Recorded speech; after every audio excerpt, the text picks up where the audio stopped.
Hello friends, आज हम गोली दर्पण से संबंधित कुछ परिभाषाओं का अध्ययन करेंगे। इससे पहले मैं आपको गोली दर्पण के बारे में बताया था, गोली दर्पण के बारे में और गोली दर्पण के प्रकार के बारे में बताया था। अब गोली दर्पण के कुछ परिभाषाओं का अध्ययन करते हैं। पहला है दर्पण का ध्रुव। दर्पण का ध्रुव किसे कहते हैं?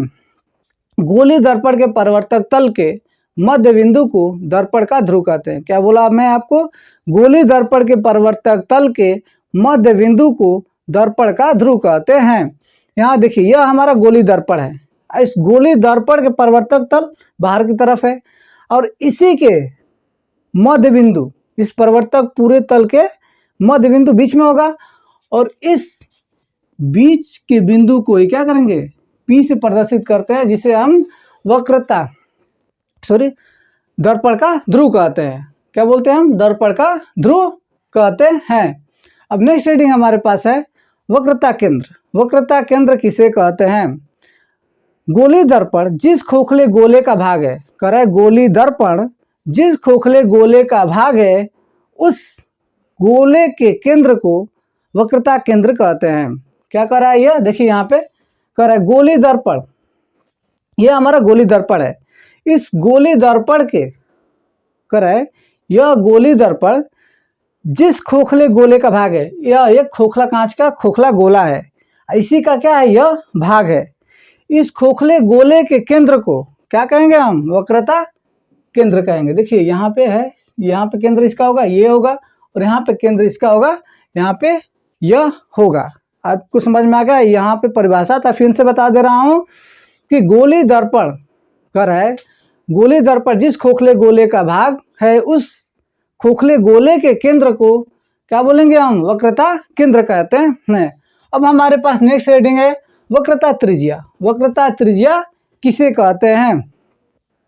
दर्पण के ध्रुव, दर्पण का ध्रुव और वक्रता केंद्र को मिलाने वाली रेखा को हम वक्रता त्रिज्या कहते हैं। क्या मैंने आपको बताया? वक्रता त्रिज्या किसे कहते हैं? दर्पण के ध्रुव और वक्रता केंद्र को मिलाने वाली रेखा को वक्रता त्रिज्या कहते हैं। देखिए यहाँ पे है हमारा वक्रता केंद्र और दर्पण का ध्रुव, और ये रेखा इसे मिला रही है, इसी को हम क्या बोलते हैं? दर्पण का वक्रता त्रिज्या। देखिए यहाँ से ये दूरी केंद्र से ये भी दूरी बराबर होगी और ये भी दूरी बराबर ही होगी ना।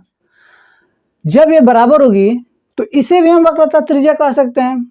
आखिर केंद्र से तो, इस गोले के केंद्र से ही तो इस ध्रुव पे खींचा जा रहा है, ये भी एक ध्रुव ही है इसका, तो इसलिए यहाँ पे वक्रता त्रिज्या होगी CP, CM डैश और CM, ये सभी क्या होगा? वक्रता त्रिज्या होंगी। और वक्रता त्रिज्या को हम R से प्रदर्शित करते हैं, कैपिटल R से प्रदर्शित करते हैं। आया समझ में आपको? अब हम जानते हैं मुख्य अक्ष। मुख्य अक्ष किसे कहते हैं? सेम वही कंडीशन है, बस थोड़ा सा इसमें अंतर है।